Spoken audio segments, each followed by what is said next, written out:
Class 1-2 ল'ৰা ছোৱালী যাৰ বয়স 6-7 বছৰ কিন্তু বেগখনৰ ওজনো 6-7 কেজি ঘৰত গৈ বিভিন্ন ধৰণৰ সমস্যা হয় দেউতাক মাকে মালিচ কৰি থাকিব লাগে বহুত ল'ৰা ছোৱালী ৰাতিপুৱা উঠি স্কুললৈ যাবলৈ মন নকৰে বিকজ অফ দ্য ৱেট সেইটো কাৰণে স্বাস্থ্যৰ প্ৰতি লক্ষ্য ৰাখি আমি এনেকুৱা ধৰণৰ নিৰ্দেশনা জাৰি কৰিছো আমি এতিয়াৰ পৰাই চেকিং কৰিম আৰু আমি যেতিয়াই দেখিম যে এনেকুৱা ধৰণৰ নিৰ্দেশনা উলংঘা কৰা হৈছে তেতিয়াই হয়তো আমি বিভাগৰ ফালৰ পৰা বেলেগ ধৰণৰ ব্যৱস্থা ল'ম দেখা গৈছে বহুত শাৰীৰিক অসুবিধা ল'ৰা ছোৱালীয়ে পাই আহিছে বহুত বেছি ওজন তেওঁলোকক একদম সৰু ক্লাছ 1-2 ল'ৰা ছোৱালী যাৰ বয়স 6-7 বছৰ কিন্তু বেগখনৰ ওজনো 6-7 কেজি বা 8 কেজি এনেকুৱা হয় গতিকে তেওঁলোকৰ এই যি শাৰীৰিক যিখিনি তেওঁলোকে অসুবিধা পাই আহিছে আৰু যাৰ ফলত ঘৰত গৈ বিভিন্ন ধৰণৰ সমস্যা হয় দেউতাক মাকে মালিচ কৰি থাকিব লাগে পিঠি মালিচ কৰে কঁকাল মালিচ কৰা ভৰিত বিষ গতিকে তেনে ধৰণৰ কথাসমূহ চালি জাৰি চাই আৰু তেওঁলোকৰ মনটোও মানে যেটো মানসিকভাৱেও হিয়তে ভাগি পৰে বহুত ক্ষেত্ৰত এনেকুৱা হয় বহুত ল'ৰা ছোৱালী ৰাতিপুৱা উঠি স্কুললৈ যাবলৈ মন নকৰে বিকজ অফ দ্য ৱেট মানে ওজন বেছি বেগ দাঙিবলৈ মন নকৰে যদিও গাড়ীত যায় বহুত ল'ৰা ছোৱালী গভৰ্ণমেণ্ট স্কুলৰো ল'ৰা ছোৱালী বহুতে গাড়ীত আহে কিন্তু কি হয় গেটৰ পৰা স্কুলৰ বিল্ডিংটোলৈকে দূৰত্বটোৱে যদি আমি চাওঁ সেই ক্ষেত্ৰতো সেইখিনিয়ে তেওঁলোকে লৈ যাব নোৱাৰে আৰু আমি যদি বিজ্ঞানসন্মতভাৱে চিন্তা কৰো এয়া স্বাস্থ্যৰ পক্ষে সঁচাকে অপকাৰী আৰু হেতু কাৰণে স্বাস্থ্যৰ প্ৰতি লক্ষ্য ৰাখি আমি এনেকুৱা ধৰণৰ নিৰ্দেশনা জাৰি কৰিছো এইখিনতে এটা কথা মই ক'ব বিচাৰিম যে কালি আমি যেতিয়া এই নিৰ্দেশনা জাৰি কৰিলো তাৰ পিছতে ফেসবুকত বা তেনে ধৰণৰ আমাৰ নটিফিকেশনখন শেয়াৰ হৈছে আৰু তাত বহুতে লিখিছে যে এই নটিফিকেশনখন দিয়াই আমাৰ বিভাগৰ কাম নে তাৰ পিছতো আৰু কিবা হ'ব কাৰণ আগতো এনেকুৱা ধৰণৰ নটিফিকেশন ওলাইছিলে কিন্তু স্কুলসমূহে সেই নটিফিকেশন হয়তো এদিন দুদিন মানি পিছলে মনা নাই কিন্তু এই ক্ষেত্ৰত কামৰূপ মহানগৰ জিলাৰ শিক্ষা বিষয়া হিচাপে আমি ক'ব খুজিছো অসমৰ বাকি জিলাৰ কথা আমি ক'বলৈ যোৱা নাই কিন্তু এই কামৰূপ মহানগৰ জিলাৰ যেহেতু মই শিক্ষা বিষয়া হৈ আছো আমি এতিয়াৰ পৰাই চেকিং কৰিম আৰু এনেকুৱা ধৰণে চেক কৰিম যে আমাৰ শিক্ষকসকলক কৈ আমি মানুহ নপঠিয়াম গেটত আমাৰ মানুহ থাকিব আৰু আমি যেতিয়াই দেখিম যে এনেকুৱা ধৰণৰ নিৰ্দেশনা উলংঘা কৰা হৈছে তেতিয়াই হয়তো আমি বিভাগৰ ফালৰ পৰা বেলেগ ধৰণৰ ব্যৱস্থা ল'ম আৰু হেয়া আপোনালোকে সময়ত অৱগত হ'ব গতিকে পুনৰবাৰ মই সমূহ বিদ্যালয়ৰ প্ৰধান ইয়াত চৰকাৰী বিদ্যালয় হওক বা বেচৰকাৰী বা আমাৰ ব্যক্তিগত খণ্ডৰ বিদ্যালয়ে হওক সকলো বিদ্যালয় প্ৰধানক আমি এটা অনুৰোধ জনাম যে আপোনালোকক যেহেতু আমি এখন নটিফিকেশন দিছো আৰু সেই নটিফিকেশনখন দিয়াৰ একমাত্ৰ কাৰণে হৈছে আমাৰ ছাত্ৰ ছাত্ৰীসকলৰ সুবিধা তথা স্বাস্থ্য যাতে ভালে থাকে মানসিকভাৱে যাতে হিহত সবল হৈ থাকে সেই কথা ভাবিহে আমি যেহেতু এনেকুৱা ধৰণৰ নটিফিকেশন দিছো আৰু শিক্ষা অনুষ্ঠান এখনৰো মুখ্য কামে হ'ল ছাত্ৰ ছাত্ৰীৰ কথা চিন্তা কৰা গতিকে আপোনালোকে যাতে এই নটিফিকেশনখন মানে আৰু এই নটিফিকেশনত দিয়া অনুসৰিয়ে যাতে আপোনালোকে ৰুটিনৰ ক্লাছসমূহ আপোনালোকে ধুনিয়াকে প্ৰেসক্ৰাইব কৰি দিয়ে স্কুল ৰুটিনত আৰু ৱেটটো যাতে তেনেকৈ মেইনটেইন কৰে আপোনালোকে সকলোৱে গম পায় শ্ৰদ্ধাৰ শিল্পী প্ৰাণৰ শিল্পী জুবিন গাৰ্গ ডাঙৰীয়া আমাৰ মাজত নাই আৰু আমি সকলোৱে তেখেতৰ ন্যায়ৰ বাবে আমি অসমৰ বিভিন্ন ঠাইত আমি এজাহাৰ দাখিল কৰিছিলোঁ হেমমে মই এখন মাকুম থানাত এখন এজাহাৰ দাখিল কৰিছিলোঁ আৰু আজি মই সাক্ষী দিবলৈ আহিছিলোঁ প্ৰায় 2.5 ঘণ্টা ধৰি জেৰা কৰে আৰু আমি ভাবিছোঁ যে আমাৰ সাক্ষী ভালেই হৈছে আৰু জুবিন গাৰ্গ ডাঙৰীয়া ন্যায় পাব কি ধৰণৰ কথা সোধা হৈছিল আজি বহু ধৰণৰ কথা সুধিছে আজি জুবিন গাৰ্গ ডাঙৰীয়া তেখেতৰ স্বাস্থ্যৰ কথা সুধিছে তেখেতৰ কিবা খোৱা বোৱাৰ কথাবিলাক বিভিন্ন ধৰণৰ কথা সুধিছে আৰু আমি আল্টিমেটলি ক'ব এইটোৱে বিচাৰিছোঁ যে তেখেতে খুব ভালকৈ ৱেল প্লেন তেখেতৰ মাৰ্ডাৰ হৈছে খুব ভালকৈ তেখেতক প্লেনিং কৰি মাৰ্ডাৰ কৰা হৈছে কনস্পিৰেচি আছে আৰু আপোনালোকে গম পায় আজি যদি বিশেষ সম্প্ৰদায় লোক হোৱা হ'লে এইখন চৰকাৰে তেখেতক গুলি মাৰি এনকাউণ্টাৰ কৰিলেহেঁতেন যিসকল দুখী কিন্তু আজি তেখেতসকলৰ ৰাজ ভোগ কৰিবলৈ দিছে খুব ভালকৈ আছে মই দেখিছোঁ তেখেতসকলৰ ফটো মই বা ইমেজ মই ভিডিঅ' দেখিছোঁ খুব ভালকৈ আছে জেলত খুব সুন্দৰ সুন্দৰ নুদুকা হৈছে তেখেতসকল আৰু আপোনালোকে জানে যে এক বিশেষ পৰিয়ালৰ লোক থকা বাবেই অসম চৰকাৰে বা মুখ্যমন্ত্ৰীজনে কোনো ধৰণৰ যি কঠোৰ পদক্ষেপ ল'ব লাগে লোৱা নাই তথাপিও আমি আশা ৰাখিছোঁ জুবিন গাৰ্গদেৱে ন্যায় পাব হয় বিভিন্ন ধৰণৰ ৰিলিভেঞ্চি নথকা কুৱেশ্যনো তেখেতসকলে সুধিছে শ্যামকানু মহন্তৰো হৈও সুধিছে সিদ্ধাৰ্থ শৰ্মাৰ হৈ সুধিছে এজনে দিল্লীৰ পৰা ক্ৰছ কৰিছে মিষ্টাৰ মৃগলানী মই মোৰ এজাহাৰখনত মই শ্যামকানু মহন্ত আৰু সিদ্ধাৰ্থ শৰ্মা তেখেতসকলকে মেইন দায়ী বুলি মই দিছিলোঁ এজাহাৰখন। আৰু আপোনালোকে দেখিব যে বিগত প্ৰায় 1 দশক ধৰি এই শ্যামকানু মহন্ত বোলাজনে অসমৰ আমাৰ ৰাইজৰ যি পইচা ৰাজসাহাৰ্যৰ যোগে লৈ এণ্টাৰপ্ৰিনাৰশ্বিপ তেখেতে ডেভেলপ কৰিম বুলি কৈ বহুত কোটি কোটি টকা তেখেতে খালে। কিন্তু আমি কালক্ৰমত দেখি নাপালোঁ যে অসমত কিবা যে যুৱক যুৱতীসকলে উদ্যোগীকৰণৰ ক্ষেত্ৰত এইজন ব্যক্তিৰ পৰা কিবা লাভালাভ হৈছে বুলি নাভাবোঁ। অসমৰ সাধাৰণ জনতাৰ পইচা বিদেশত তেখেতসকল কেৱল মাত্ৰ উপভোগ কৰিবলৈ যায়, আমি সেইটোৱে দেখা পালোঁ। আৰু এই সিদ্ধাৰ্থ শৰ্মা বোলাজন খুব তেখেত জুবিন দা থাকোঁতে খুব বেয়া ব্যৱহাৰ কৰিছিল, মিছবিহেভ কৰিছিল। আৰু সঁচাই আমি ভাবিছোঁ যে এইজন ব্যক্তিয়ে জুবিন দাৰ এই পইচাসমূহ খৰাত কৰিছে আৰু খাই পেলাইছে। হয়, এইটো হয় পেছাগত দিশত এইটো কৰিবই লাগিব। ময়ো যিহেতু এজন অধিবক্তা, কৰিছে তেখেতসকলে, আমাকে দোষী ধৰণৰ কৰিব বিচাৰিছে। তেখেতসকলে কৈছে যে আমি মিডিয়াৰ পপুলাৰিটিৰ কাৰণে কৰিছোঁ, ৱেৰেজ আমি মিডিয়াৰ কাৰণে কোনো ধৰণৰ কথাই নাই। কথা এটাই, আমাৰ প্ৰাণৰ শিল্পী, আমাৰ মৰমৰ শিল্পীজন নাইকিয়া হ'ল, অসমৰ বাবে আটাইতকৈ এক ডাঙৰ সৰ্ববৃহৎ ক্ষতি বুলি ভাবিব লাগিব আমি। আৰু জুবিন দাৰ ন্যায় আমি বিচাৰিছোঁ, আশা কৰিছোঁ। আজি যিসকল তদন্তকাৰী বিষয়া তেখেতসকললৈও কথা পাতিছোঁ, আৰু যিসকল চৰকাৰী পক্ষ হৈ যি কৰিছে, জুবিনদাৰ হৈ কৰিছে, তেখেতসকলেও কথা পাতিছোঁ। তেখেতসকল যথেষ্ট ভাৱধাৰে তেখেতসকলে বৰ্তমান এই কেছটো হেৰি কৰি আছে। ৰাজহুৱা স্থানত এই আমাৰ 15 নং ৰাষ্ট্ৰীয় ঘাইপথৰ কিনাৰত কাষত তেখেতলোকে সম্পূৰ্ণ দিনৰ পোহৰত প্ৰায় 2:30টাৰ পৰা 3টাৰ ভিতৰত কাপোৰ কানি খুলি সম্পূৰ্ণ উলংঘ কৰি দিলে। মহিলাগৰাকীক উলংঘ কৰাৰ কাৰণে এই মহিলাগৰাকীয়ে কিন্তু শাস্তি পাব লাগিব। আৰু যদি এই মহিলাগৰাকীক উলংঘ কৰা ব্যক্তিসকলে শাস্তি নাপায়, তেতিয়াহ'লে কিন্তু আমি যি কৰিব লাগে, আমি সকলো মহিলা প্ৰয়োজন হ'লে আমি ৰাজপথলৈ ওলাই আহিবলৈ আমি বাধ্য হ'ম। ৰাজহুৱা স্থানত এগৰাকী নাৰীক এনেকে সকলো ৰাইজৰ সন্মুখত কিয় উলংঘ কৰিব, আমি সেইটোতে লাগিছোঁ। গতিকে আমি ক'ব বিচাৰিছোঁ যে নাৰী কি মানে কি বুলি ভাবিছে? নাৰী খেলৰ পুতলা বুলি ভাবিছে নেকি? কাৰোবাক মন গৈছে লৈ গৈছে, ক'ৰবাত ধৰ্ষণ কৰি পেলাই দিছে, মাৰি দিছে, কাৰোবাক মন গৈছে লৈ গৈছে, মানে লিভিঙত আছে, ক'ৰবাত ভাড়াঘৰত নিছে, মাৰিছে, কাটি টুকুৰা কৰিছে, বস্তাত ভৰাই নদীত পেলাই দিছে। এগৰাকী মহিলা কালি আমাৰ স্থানীয় জেগাত তেখেতক মন গৈছে উলংঘ কৰি দিছে। এটা কথা আমি ক'ব বিচাৰিছোঁ এগৰাকী মহিলা হিচাপে, যে এগৰাকী মহিলাক উলংঘ কৰা মানে কিন্তু সমূহ নাৰী জাতিটোক উলংঘ কৰা। ৰাজহুৱা স্থানত বেলেগ এগৰাকী মহিলাক উলংঘ কৰিব। গতিকে আমি এইটো কথা ক'ব বিচাৰিছোঁ, যিহেতু আইন তেওঁলোকে হাতত তুলি ল'ব নালাগে, এইটো মানৱ সেৱাৰ যিটো তেওঁলোকে আইন আছে, সেই আইন উলংঘা কৰিছে। গতিকে যিকেইজন ব্যক্তিৰ নেতৃত্বত যিকেইগৰাকী মহিলাই মানে তেওঁলোকে আইন হাতত তুলি এগৰাকী মহিলাক ৰাজপথত উলংঘ কৰিছে, সেইকেইগৰাকী মহিলাক কিন্তু আমাৰ আইন প্ৰশাসনে দৃষ্টান্তমূলক শাস্তি দিয়ক, যাতে অকল বেটী বচাও বেটী পঢ়াও শ্লোগানতে আমি সীমাবদ্ধ নাৰাখি এগৰাকী নাৰীক সন্মান কৰিবলৈ শিকিব লাগিব। আৰু নাৰীৰ অবিহনে যে এখন সমাজ কেনেকৈ পৰিচালিত হ'ব আমাৰ সকলোৱে জানে। গতিকে মহিলাগৰাকী যিগৰাকী মহিলাৰ ওপৰত এইটো কালি অমানৱীয় ঘটনা বুলি ক'ব লাগিব,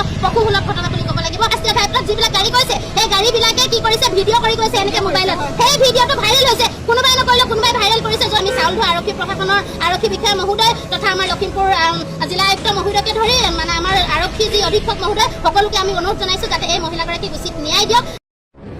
নমস্কাৰ, মই আজি এই ভিডিঅ'টো বনাইছোঁ আমাৰ মুখ্যমন্ত্ৰী ডাঙৰীয়া মহোদয়ৰ ছাৰলৈ, আৰু তেওঁক অনুৰোধ কৰিছোঁ, প্ৰাৰ্থনা কৰিছোঁ, মিনতি কৰিছোঁ, ছাৰৰ ওচৰত যাতে গৈ পেলাই এই ভিডিঅ'টো পায়গৈ, সকলোৱে চাব।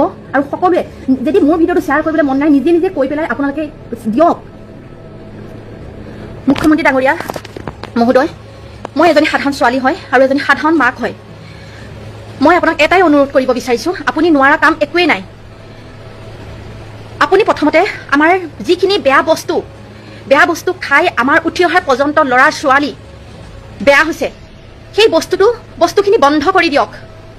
যিটো বস্তু খাই, যিখিনি বস্তু খাইছে আৰু সেই বস্তুখিনি খাই কি হৈছে, এখন ঘৰ এটা পৰিয়াল ধ্বংস হৈ গৈছে। মাক দেউতাকক, ভাই ককাই কাকো চিন চাপ নাইকিয়া হৈ গৈছে, মৰম দয়াক একো নাইকিয়া হৈ গৈছে। মাৰো বুলিলে মাৰি দিছে, কাটো বুলিলে কাটি দিছে, শেষ হৈ গৈছে সকলো পৃথিৱীখন। বহুত মাকৰে বুকুৰ উদং হৈ গৈছে। প্ৰথমতে সেই বস্তুখিনি বন্ধ কৰক। মোৰ নিচিনাকৈ মই মাক হয়, মোৰ নিচিনাকৈ আপোনালোকে ওলাই হওক মাকবিলাক, কওকচোন ছ'চিয়েল মিডিয়াত মোৰ কথাটো কোনোবাই ক'বলৈ বেয়া পাইছে বা শুনিবলৈ বেয়া পাইছে বা শ্বেয়াৰ কৰি বেয়া পাইছে বা ছাৰৰ ওচৰত পাব, মুখ্যমন্ত্ৰী ডাঙৰীয়াৰ ওচৰত ছাৰৰ ওচৰত পাবৰ কাৰণে মোক অসুবিধা পাইছে। কিন্তু সকলোৱে কওকচোন, আমিতো ছ'চিয়েল মিডিয়াৰ পইচা আমিতো সদায় চলিব নোৱাৰোঁ। আমি সদায় চলিব পাৰিম নেকি? আমাক ছ'চিয়েল মিডিয়াৰ পইচা লাগে নে নাই আমাৰ ল'ৰা ছোৱালী ভালটো লাগে? প্ৰথমতে সেই বস্তুখিনি বন্ধ কৰক, আৰু ছ'চিয়েল মিডিয়াৰ নিচিনা যিমানখিনি এপ আছে সেই এপখিনি বন্ধ কৰক। মানে যিটো বস্তু বা আমি একোটা ভাল শিক্ষা আমি নিজেই ল'ব নোৱাৰোঁ, আমি ল'ৰা ছোৱালীক দিব নোৱাৰোঁ, ল'ৰা ছোৱালীৰ লগত একোটা ভালকৈ চাব নোৱাৰোঁ, সেই বস্তুখিনি বন্ধ কৰি দিয়ক। কাৰণ বহুতৰ এইখিনি পৰা যিমানেই বেয়াটো দেখিছে, আৰু কিছুমানে কি হৈছে, দুটামান কমেণ্টৰ কাৰণে, দুটামান ভিউৱাৰ্ছৰ কাৰণে কি হৈছে, য'তেই বেয়া বস্তুবোৰ দেখিছে তোৰ পৰাই আনি ভাইৰেল কৰি আছে। আৰু মানুহ সেই যিমান পাৰে সেই বেয়াটোহে চাব, ভালটো কেতিয়াও নাচায়। আহকচোন, মই যেনেকৈ কৈছোঁ আপোনালোকো আহক, ওলাই আহক।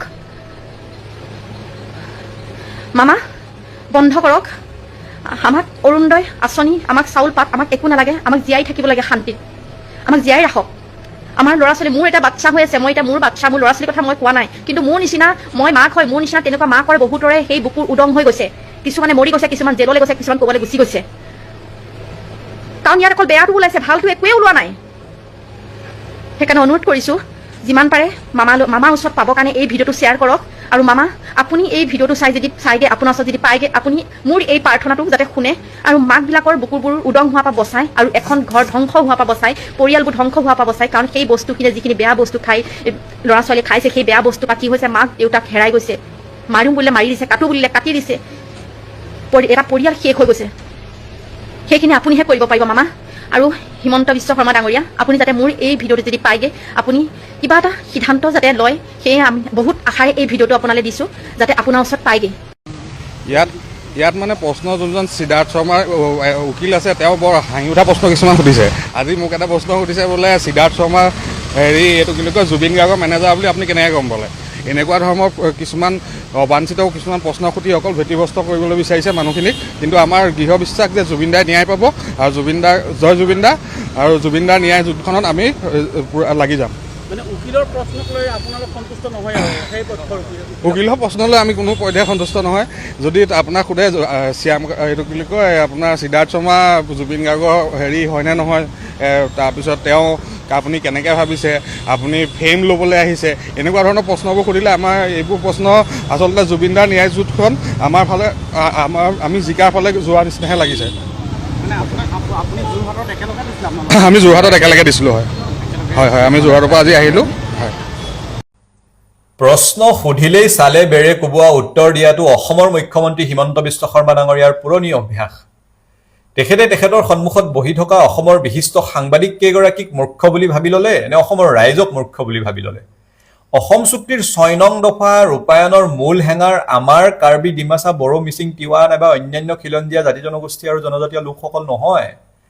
অসম চুক্তিৰ ৬ নং দফা ৰূপায়ণৰ মূল হেঙাৰ হ'ল অসমৰ মাননীয় মুখ্যমন্ত্ৰী হিমন্ত বিশ্ব শৰ্মা ডাঙৰীয়াই যিটো দলত চাকৰি কৰে, বিজেপি, সেই বিজেপি দলৰ ৰাষ্ট্ৰীয় নেতৃত্ব।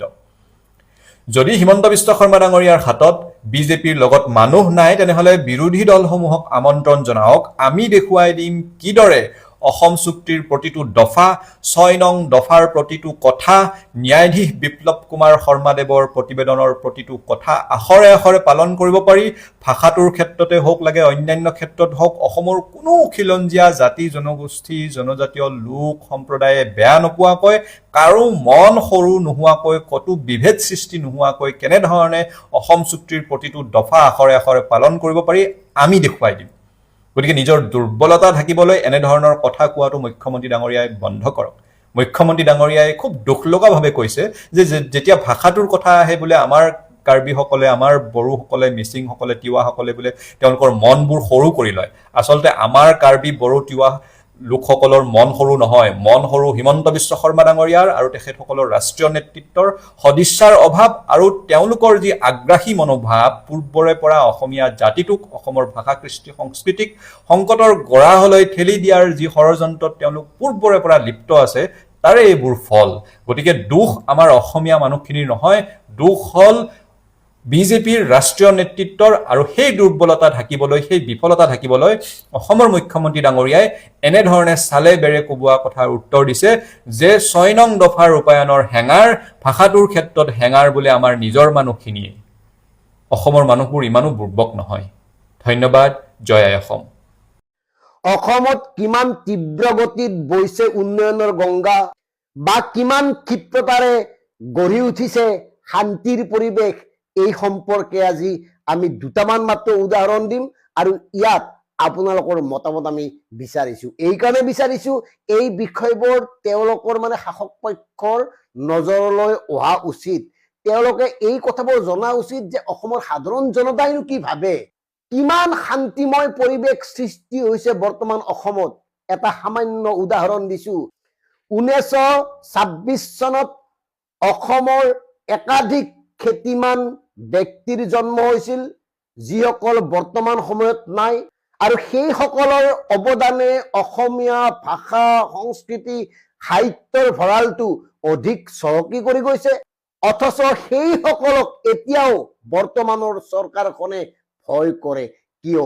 এতিয়া চাওক, 1926 চনত একেলগে জন্মগ্ৰহণ কৰা প্ৰবাদ প্ৰতিম পুৰুষসকলৰ ভিতৰত নৱকান্ত বৰুৱা, ভূপেন হাজৰিকা, অনিল ৰায় চৌধুৰী, অজিত বৰুৱা, কেশৱ মহন্ত, গণশিল্পী দিলীপ শৰ্মা, এইসকল ব্যক্তি একেলগে জন্মিছিল। আৰু সেইবাবে গণশিল্পী দিলীপ শৰ্মাৰ জন্ম শতবাৰ্ষিকী উদযাপন কৰা সমিতিয়ে কালি অৰ্থাৎ দেওবাৰে এইসকল পুৰোধা ব্যক্তিৰ সোঁৱৰণত এটা শোভাযাত্ৰা উলিয়াবৰ কাৰণে চৰকাৰৰ অনুমতি বিচাৰিছিল। চৰকাৰ মানে প্ৰশাসনৰ পৰা অনুমতি বিচাৰিছিল, দেওবাৰেও নিদিলে অনুমতি। ভাবক কিমান ভয় এইসকল লোকৰ প্ৰতি।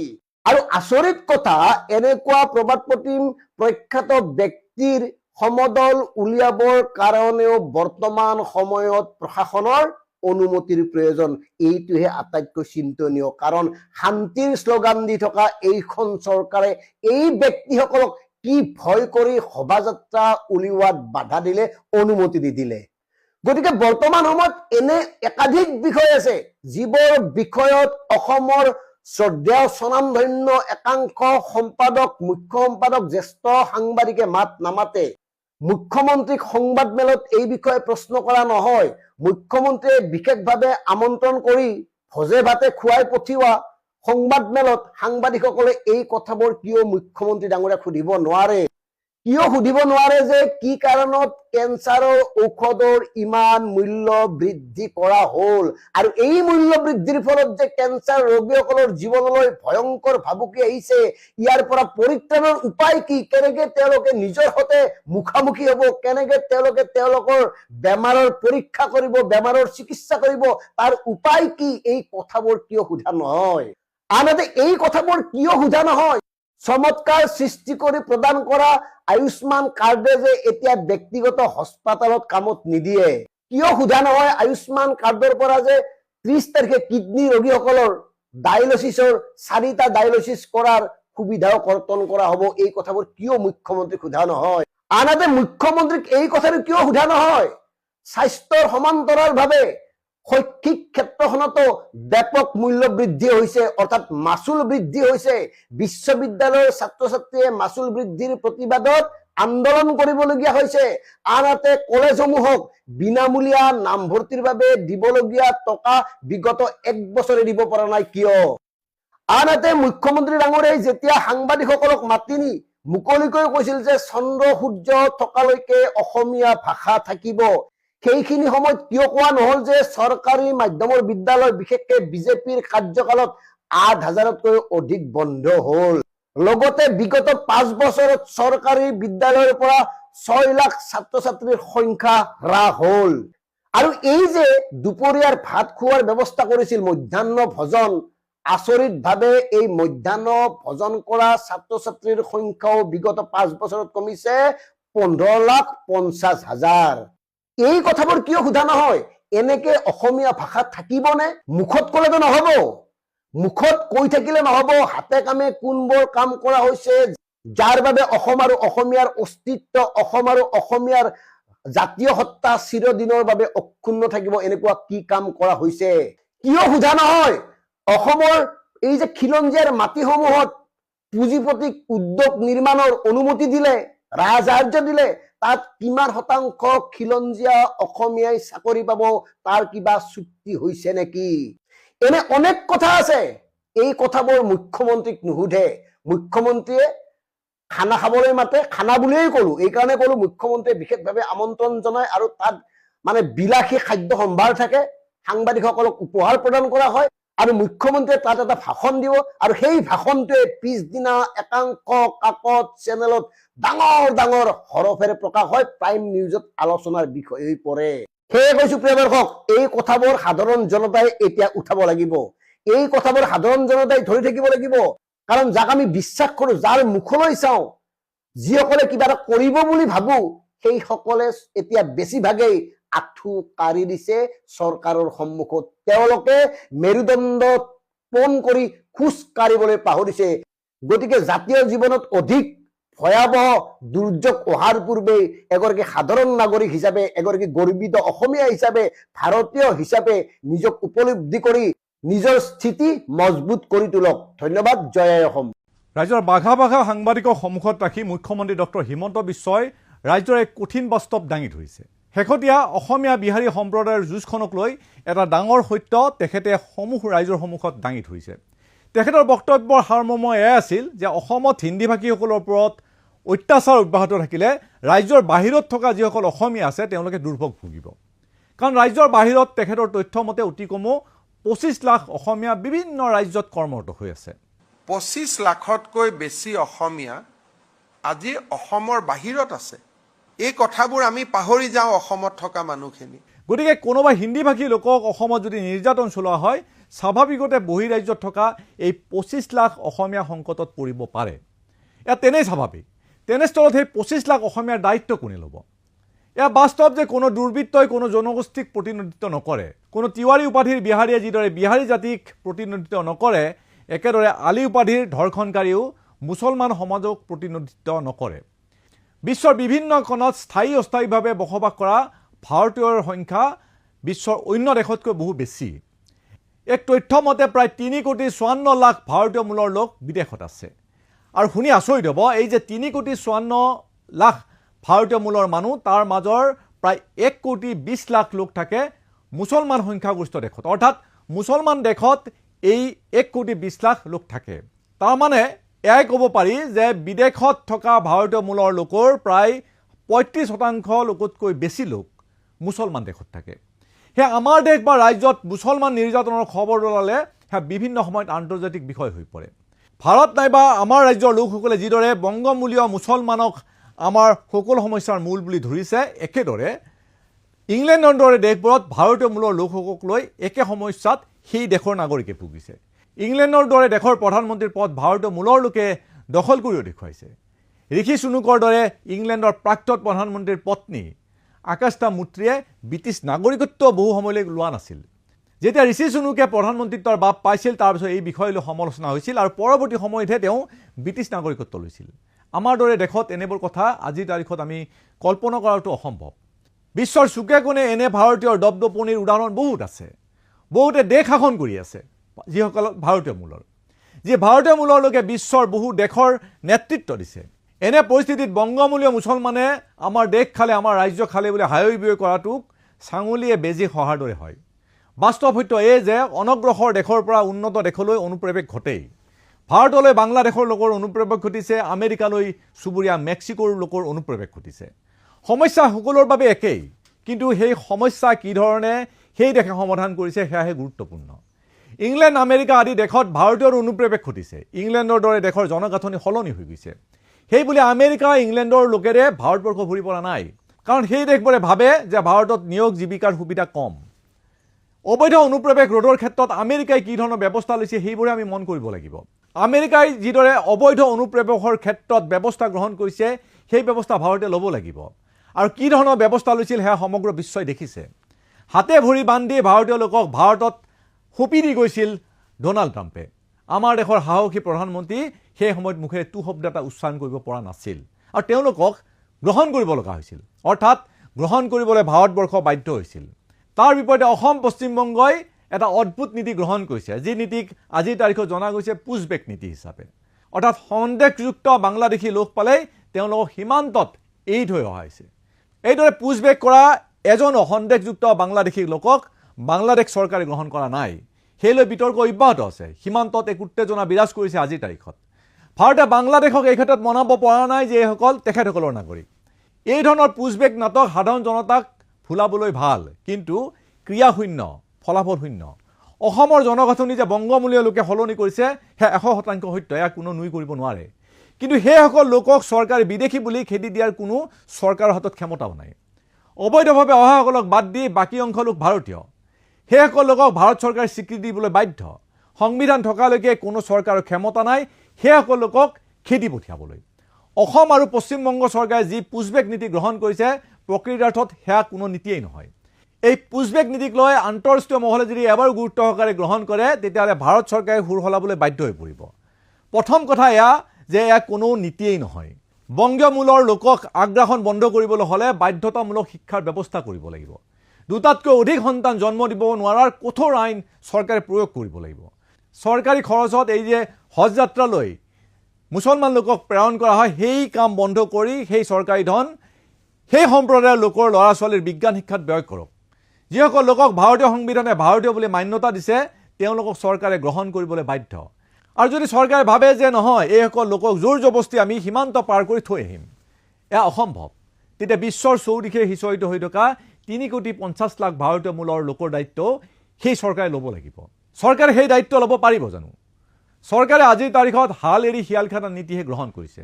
অন্ততঃ অসমৰ মুখ্যমন্ত্ৰী ডক্টৰ হিমন্ত বিশ্ব শৰ্মাই এই কথাবোৰ ভালদৰে বুজে।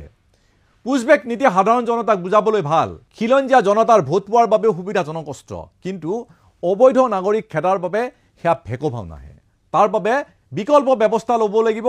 আৰু যিসকল নাগৰিকক ভাৰতীয় সংবিধানে নাগৰিকত্বৰ সুবিধা দিছে সেইসকলক গ্ৰহণ কৰি জন্ম নিয়ন্ত্ৰণ বা অন্যান্য ক্ষেত্ৰত চৰকাৰে বিহিত ব্যৱস্থা ল'ব লাগিব। তেতিয়াই চৰকাৰে সুফল পাব, ৰাজ্যখনো নিশ্চিতভাৱে তাৰ সুবিধা আদায় কৰিব পাৰিব।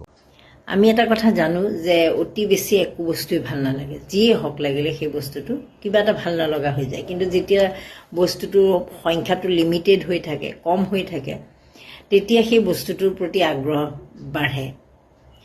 গতিকে এতিয়া কথাটো হ'লগৈ কি, আমাৰ মুখ্যমন্ত্ৰীগৰাকীয়ে যোৱাটো কাৰ্যকালত যিমান পাৰে প্ৰতিখন জিলাতে মেডিকেল কলেজ খুলিলে, engineering college, medical college, polytechnic সকলোবোৰ খোলা দেখিলোঁ। ভালো লাগিছে, কাৰণ সকলো জিলাৰ মানুহক লাগে বস্তুটো, যিহেতু লাগে। আৰু স্বাস্থ্যসেৱা, বিশেষকৈ স্বাস্থ্যসেৱা আৰু শিক্ষা, এই দুটা বস্তু অতি জৰুৰী, সকলোৰে কাৰণে জৰুৰী।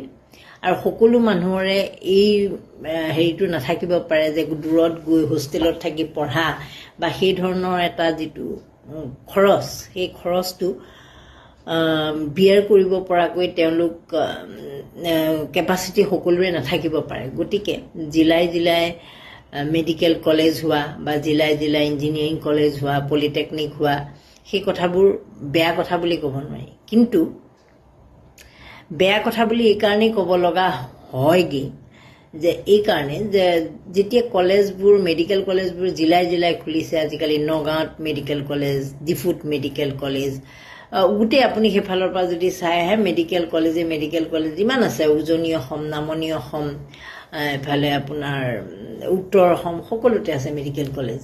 কিন্তু আপুনি আজিৰ দিনটোতো যদি গুৱাহাটী মেডিকেল কলেজলৈ যায়, তাত থকা পেচেণ্টসকলৰ লগত যদি কথা পাতে, সকলোকে গম পাব যে তেওঁলোক তেওঁলোকক ৰেফাৰ কৰি পঠোৱা হৈছে। হয়তো কোনোবা এইটো কি কয় উজনি অসমৰ পৰা আহিছে, কোনোবা হয়তো কাৰ্বি আংলঙৰ পৰা আহিছে, কোনোবা নগাঁৱৰ পৰা আহিছে, কোনোবা তেজপুৰৰ পৰা আহিছে। বেছিভাগ পেচেণ্টেই ৰেফাৰ্ড। আৰু তেওঁলোকক যেতিয়া সোধা হয় যে কিয় আহিছে, তাততো মেডিকেল কলেজ আছে, তেতিয়া কয় যে নহয়, তাততো ডাক্তৰে হেৰি কৰিছে, ডাক্তৰ নাই বা এইখিনি টেষ্ট তাত নহয়, সেইকাৰণে ইয়ালৈ পঠিওৱা হৈছে বা এনেকুৱা ধৰণৰ কথা কয়। ঠিক তেনেধৰণে ইঞ্জিনিয়াৰিং কলেজো হৈছে বা কলেজবিলাক আজিকালি ইউনিভাৰ্চিটি হৈছে। বেছিভাগ কলেজে আজিকালি চৰকাৰী ইউনিভাৰ্চিটি কৰি দিলে। নগাঁও কলেজেই কওক, শিৱসাগৰ, মানে যিমান কলেজ শুনিছোঁ কলেজবোৰ আজিকালি ইউনিভাৰ্চিটি। আমি নিজে কটনত যেতিয়া পঢ়িছিলোঁ তেতিয়া কটন কলেজ আছিলে। কটন কলেজ থাকোঁতে যিমানটো এটা ভাল লাগিছিলে, 1901 চনতে এষ্টাব্লিছ হোৱা কটন কলেজ। পিছত যেতিয়া ইউনিভাৰ্চিটি হ'ল, মোৰ মুখত আজিলৈকে কটন ইউনিভাৰ্চিটি শব্দটো নাহেই। বাৰু এতিয়া আমাৰ কটনৰ লগত কাৰবাৰ নাই কাৰণে নাহে নেকি নাজানো, কিন্তু কটন কলেজ বুলি আহে, গুৱাহাটী ইউনিভাৰ্চিটি বুলি আহে। গতিকে কথাটো তেনেকুৱা যে আমাৰ মুখত নাহে, আমাৰ মুখত অহা নহাটো ডাঙৰ কথা নহয়, কিন্তু কথাটো হ'ল যে সেই যিবোৰ কলেজ ইউনিভাৰ্চিটি কৰা হ'ল, সেইবিলাকৰ মানদণ্ড ইউনিভাৰ্চিটি লেভেলত হৈছে নেকি? আমি যেতিয়া কলেজত পঢ়িছিলোঁ বা ইউনিভাৰ্চিটিত যেতিয়া MA কৰা যায়, তেতিয়া আমাৰ এটা হেৰি হৈছিল যে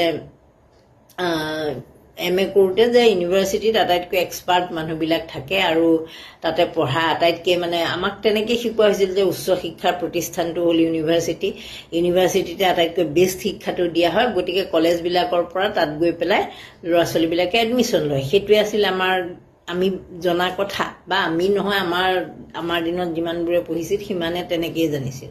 এতিয়া কলেজবিলাক ইউনিভাৰ্চিটি কৰা হ'ল, কিন্তু তাততো নতুনকৈ কোনোবা নিযুক্তি দিয়া হোৱা নাই। যিসকল আছিল তেওঁলোকে পঢ়াই আছে, মই তেওঁলোকক অযোগ্য বুলি কোৱা নাই, কিন্তু কথাটো হ'ল যে তেওঁলোকৰ ওপৰত চাপ হৈছে নেকি, 1 নম্বৰ কথা।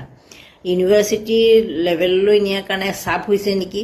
আৰু গুৱাহাটী ইউনিভাৰ্চিটি যিখন 1948 এষ্টাব্লিছ, যিখন আটাইতকৈ পুৰণি, সেই ইউনিভাৰ্চিটিখনত য'ত এই ছাত্ৰ ছাত্ৰীয়ে আন্দোলন কৰিব লগা হৈছে, ফিজ বঢ়োৱাৰ কাৰণে আন্দোলন কৰিব লগা হৈছে, ইউনিভাৰ্চিটিয়ে একেবাৰে পইচা পোৱা নাই বুলি ইউনিভাৰ্চিটি কৰ্তৃপক্ষৰ ফালৰ পৰা চৰকাৰৰ পৰা পইচা পোৱা নাই বুলি জনাই দিয়া হৈছে।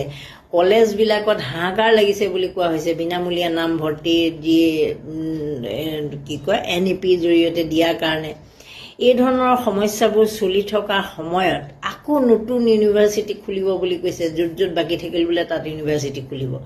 আচ্ছা, ইউনিভাৰ্চিটি খোলাটো ডাঙৰ কথা নহয়, তাত পঢ়িবলৈ ইউনিভাৰ্চিটি মানে এটা বিভাগ লাগিব, তাত বহুতবোৰ বিভাগ লাগিব। এনেইতো ইউনিভাৰ্চিটি 2-3টা LP স্কুলৰ নিচিনাকৈ আপুনি 2-3টা ক্লাছ খুলি দিয়া কথা নহয়। ইউনিভাৰ্চিটি এখন মানে বিভিন্ন বিভাগ লাগিব, গৱেষণাগাৰ লাগিব, বিভিন্ন, আৰু সেইবোৰ ইমান মই হেৰিবোৰ নাজানো, একাডেমিক কথা বতৰাবোৰ, আৰু যিয়ে হওক সেইখিনি প্ৰয়োজনীয়খিনি লাগিব। সেইখিনি লগাকৈ এটা বিল্ডিং বনাব লাগিব, তাত এপইণ্টমেণ্ট হ'ব, সেইটো খুব ভাল কথা। কিন্তু সিমানখিনি উপযুক্ত মানুহ আমাৰ ইউনিভাৰ্চিটিবিলাকে, যিবোৰ এতিয়া খুলি থৈছে, সেই ইউনিভাৰ্চিটিবিলাকে গঢ়ি তুলিব পাৰিছেনে, নে বাহিৰৰ পৰা মানুহ অনা হ'ব, সেই ধৰণৰ বহুতবোৰ কথা নাই জানো। গতিকে আমাৰ স্থানীয় মানুহে নিযুক্তি পাবলৈ হ'লে, আমাৰ স্থানীয় আমি খিলঞ্জীয়া লোকসকলে নিযুক্তি পাবলৈ হ'লে, আমি যিসকলে নিজৰ মাতৃভাষা মাধ্যমক অগ্ৰাধিকাৰ দি পঢ়িছিলোঁ বা পঢ়াইছিল বা পঢ়ি আছে, সেইসকলে পাবলৈ হ'লে তলৰ পৰা ৰুটটো, শিপাৰ পৰা একদম বেছটো বনি যাব লাগিব নে নালাগে, যে নিৰ্মাণটো এনেকুৱা হ'ব লাগিব যে তেতিয়াহে ইউনিভাৰ্চিটি লেভেলত তেওঁ পঢ়াব পৰা। একেবাৰে গোটগৰু মানুহ এটা ইউনিভাৰ্চিটি লেভেলত পঢ়াব নোৱাৰে। কিন্তু সেইটো পঢ়াবলৈ হ'লে মানুহজনে তলৰ লেভেলৰ পৰা সেই শিক্ষাগত অৰ্হতাত সিমান পণ্ডিত হ'বগৈ পাৰিব লাগিব। এতিয়া সিমান পণ্ডিত হ'বলৈ অসম চৰকাৰে দেখোন চৰকাৰী স্কুলবোৰ বন্ধ কৰিছে। চৰকাৰী স্কুল যদি বন্ধ কৰিছে, সেই চৰকাৰী স্কুলবিলাক নোহোৱা হৈ যাব এটা সময়ত, আৰু সেই নোহোৱা হৈ যোৱা স্কুলবিলাকৰ পৰা তাৰমানে সেই ইউনিভাৰ্চিটিত পঢ়াবলৈ প্ৰবক্তা, প্ৰফেচাৰ, অধ্যাপক যি কয় সেইবিলাক কোনো নোলায়। সেইবোৰ হয় বাহিৰৰ পৰা ওলাব, নহয় ব্যক্তিগত মাধ্যমৰ স্কুলৰ পৰাহে ওলাবগৈ। গতিকে সেইটো 1 নম্বৰ কথা। এতিয়া কথাটো হ'ল, যদি কোৱালিটি এডুকেশ্যন দিব খুজিছে, যদি জিলাই জিলাই বিশ্ববিদ্যালয় খুলিব খুজিছে, তেনেহ'লে জিলাই জিলাই স্কুল বন্ধ কৰাটো বন্ধ কৰক, স্কুল খোলাৰ ব্যৱস্থা কৰক, আৰু স্কুলবিলাক বেছি তালৈ ল'ৰা ছোৱালী যোৱাৰ ব্যৱস্থা কৰক। স্কুল খুলিলেইতো নহ'ব। এনেকুৱা এতিয়া বহুতবোৰ স্কুল খোলা শুনো, এইটো কি কয় আপোনাৰ বহুতবোৰ ইউনিভাৰ্চিটি খোলা শুনো। কিয় ল'ৰা ছোৱালীয়ে তেনেহ'লে এতিয়াও গুৱাহাটী ইউনিভাৰ্চিটিত পঢ়িবলৈ আহে? কিয় কটনত পঢ়িবলৈ আহে? কিয় ল'ৰা ছোৱালীবিলাকে সেই নিজৰ নিজৰ জেগাৰ ইউনিভাৰ্চিটিবিলাকতে নপঢ়ে? কিয় নপঢ়ে? কিয় তেওঁলোকৰ সেই কনফিডেন্সটো নাই যে আমাৰ ইয়াত পঢ়িলে ভাল নহ'ব? কিয় সকলোৱে এতিয়াৰ দিনতো, আমি পঢ়া দিনৰ কথা বাদেই দিলোঁ, এতিয়াৰ দিনতো মানুহে কটনত পঢ়িবলৈ কিয় ইচ্ছা কৰে? যদি ইমানেই মানদণ্ড হাই হৈছে, তেনেহ'লেতো জেগাই জেগাই যিবোৰ খুলিছে সেইবিলাক চবতে ভালেই এডুকেশ্যন দিব লাগিছিল, ভাল সকলো সা সুবিধা থাকিব লাগিছিল, সকলো ছাবজেক্টৰ পঢ়াৰ ব্যৱস্থা থাকিব লাগিছিল। কিন্তু তাৰমানে সেইটো হোৱা নাই, যিটো কাৰণে ল'ৰা ছোৱালীৰ বিশ্বাসটো নাই। বা সেই শিৱসাগৰৰ পৰা, সেই ঘুকুট গাঁৱৰ পৰা আহি পেলাই এতিয়াও কটনত ল'ৰা ছোৱালীয়ে ভিৰ কৰেহি বা কটনৰ পঢ়িব লগা হয়। এই ধৰণৰ কথা বতৰাবিলাক কিহৰ কাৰণে হৈছে? যদি ইমান কোৱালিটি আছে, তেনেহ'লে তাতেই সেইবিলাকত থাকিব লাগিছিল। মুখ্যমন্ত্ৰীৰ উদ্দেশ্যটো কি বা অসম চৰকাৰৰ উদ্দেশ্যটো কি? যে যোনে য'তে আছে তাতেই যাতে উন্নত মানৰ শিক্ষা এটা পায়। কিন্তু সেইবুলি এইটোও নহয় যে উন্নত মানৰ শিক্ষাটো তাত কাৰোবাৰ ল'বলৈ মন নাই কাৰণে সি গুচি আহিব, তেওঁক বন্ধ কৰিব, সেইটো কথা মই কোৱা নাই।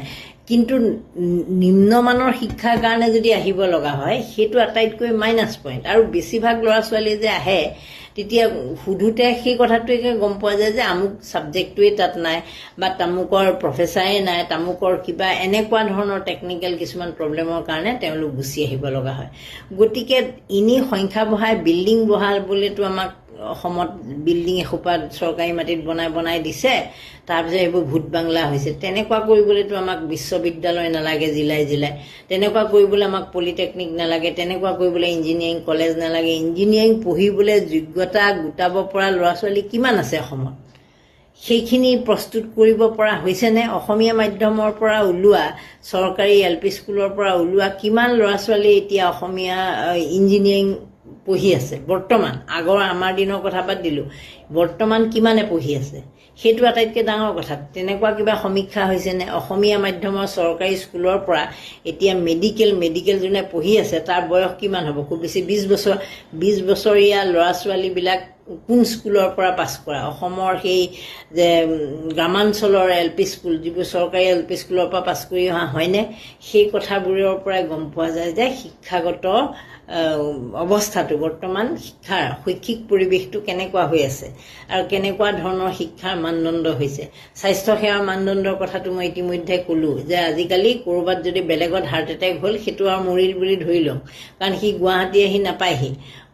কাৰ্ডিঅ'লজি ডিপাৰ্টমেণ্টটো কিমানখন মেডিকেল কলেজত আছে, নামত থকাটো কাৰ্ডিঅ'লজি বুলি লিখি থৈছে, কিন্তু তাত ডাক্তৰ কিমান এভেইলেবল আছে। সেইবোৰ সমস্যাৰ কথা নভবাকৈ কেৱল আমুক খুলিম, তামুক খুলিম, আমুক হ'ব, তামুক হ'ব, গোটেইখন মেডিকেল কলেজে ভৰাই দিলে যেনিবা, চুবুৰীয়ে বিল্ডিং কৰিলে, কিন্তু তাত যদি ট্ৰিটমেণ্টেই নাপায়, চিকিৎসকেই যদি নাথাকে, তেনেহ'লে তেনেকুৱা মেডিকেল কলেজ আমাক কিয় লাগে? তেনেকুৱা বিশ্ববিদ্যালয় আমাক কিয় লাগে য'ত শিক্ষা গ্ৰহণৰ কোনো ব্যৱস্থা নাথাকে? তেনেকুৱা কলেজ আমাক কিয় লাগে য'ত শিক্ষাৰ নামত এই যে এতিয়াতো কালি হেডলাইন দেখিলোঁ যে মানে কলেজবিলাকৰ অৱস্থা নোহোৱা হৈছে, পুঁজিৰ অভাৱত ভুগিছে, বিশ্ববিদ্যালয়ৰ পুঁজিৰ অভাৱত থকা কেইখনৰ অৱস্থা নাই, তাত আকৌ নতুন কলেজ খোলা, নতুন ইউনিভাৰ্চিটি খোলা, মেডিকেল কলেজ খোলা কিবা যুক্তি আছেনে?